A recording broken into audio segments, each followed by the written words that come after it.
So this is going to be a somewhat quick video because just after this, I've actually got a session with a client online, and this is going to be a particular topic that will definitely be coming up because it's something we've been working on over the last couple of weeks together. And that's how to actually work on your limiting beliefs or negative thoughts that you might have about yourself. Now, my client in particular, he's just come out of a relationship and he kind of struggles to believe that he will find someone new. So this process that I'm going to give you now is something that I've given to him and definitely to other guys that maybe I've taken them out when they've gone cold approaching. And, you know, where like they start thinking to themselves, like, no one's going to stop for me. I don't believe it's possible to have a conversation. Or one that really sort of tickled me was the client that I'd worked with a few weeks back, who I've got an interview with on my YouTube channel. He said that as an Indian guy, British white women aren't going to be interested in him. And of course, through a little bit of persistence with speaking to people, he did get a phone number of a white girl who was quite keen to go on a date with him. But this is a process, though, that I'm going to just walk you through. So hopefully you can start challenging those beliefs that you have, and it will help you to take action or take responsibility for the actions that you're looking to achieve. So it's really important, first of all, that you need to be challenging your beliefs because it's so easy to be influenced by your emotions and your feelings. If you feel like, things aren't great for you, things aren't going to work out, things are horrible, then you are going to be stuck in that belief.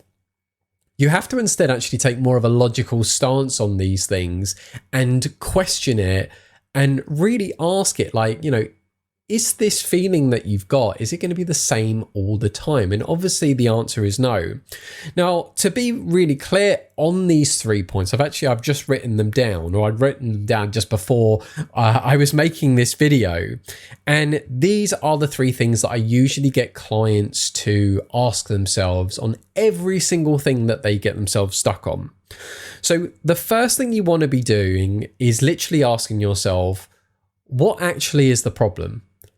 What is the issue that you are genuinely struggling? So the point is first of all, you are trying to identify the actual belief that you feel that you have got. So is it that you just feel like no one's going to stop for you if you ask them a question or if you want to give them a compliment? Do you feel that you are not good enough to be in a relationship or to feel wanted or to feel loved? Do you believe that everyone is just focusing their attention on you and you've got that spotlight effect? It's really, really important to be as clear as possible on what the actual issue is, because the clearer you can define the problem, then the easier it is for answering these next 2 questions about it. So once you've identified the problem, the next thing I would be asking is, what proof is there that this limiting belief or this negative thought is true? So the point is we're now actually questioning that belief. Like, you have to kind of pinpoint, like, well, what's the thing that's saying why this negative belief is correct? So if you're saying no one's going to stop for me, if you're going out to practice your social skills, what proof have you got that no one's going to stop for you? Now, hopefully, even with this question, you might really struggle to find an answer. Obviously, if you do find an answer, maybe you do come up with the conclusion that, I had this really bad experience a few weeks back or a few months back, and I got terribly rejected, and I was so embarrassed and things.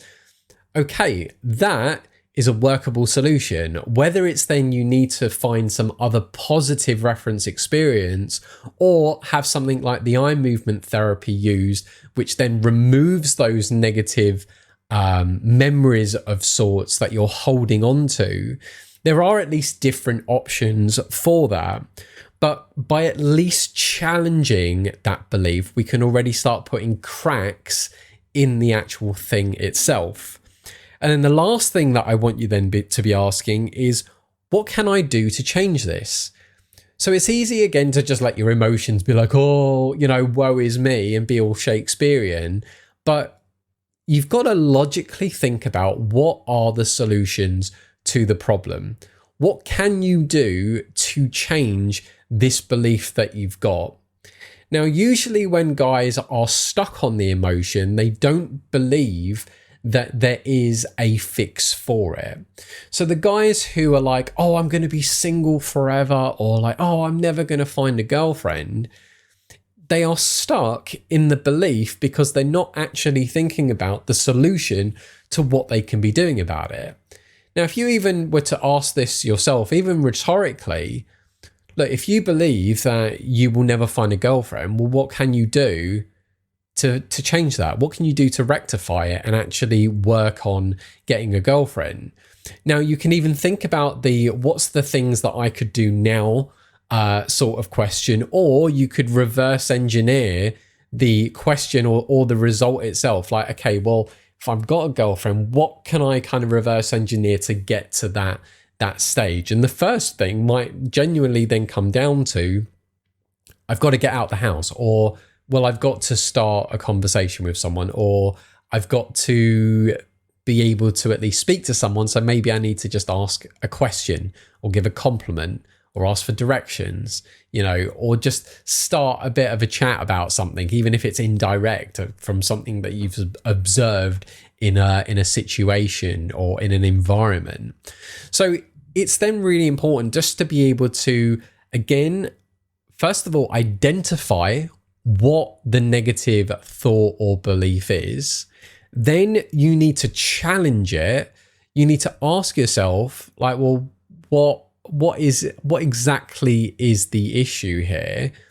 And then 3, you need to look at the solution, or ask yourself a question, well, how can we solve it? And by rationalizing any belief that you have, you will find that you could probably talk yourself out of it without the need of like any coach or anything. Although, having a helping hand definitely does help a little bit, but you can talk yourself out of every belief that you've got if you really genuinely question it and logically understand and rationalize the situation. If you're wondering why you've not got a girlfriend, or you don't believe you're going to have one, well, you need to put yourself into situations that's going to help you get one. If you're wondering why you've not got any friends or anything, then you need to put yourself into places where you're going to make friends. If you don't know how to ask your boss for a promotion at work, then you need to learn how to speak with more conviction and be more confident, and even practice giving the sales pitch so you can get more money at work. The concept applies to anything, and that is what I really like about this. Now, I can see just like how much time I've got left, so I will somewhat wrap it there. But just consider that you need to rationalize and logically challenge your negative beliefs that you've got. Otherwise, you are going to let them rule you. And the more you let your emotions control you, the less likely you are to succeed in overcoming these negative beliefs. They are all very emotionally driven. So if you can step away from them, think more logically, I promise you, you will start getting results, and you will be letting go of these negative beliefs that you've got too.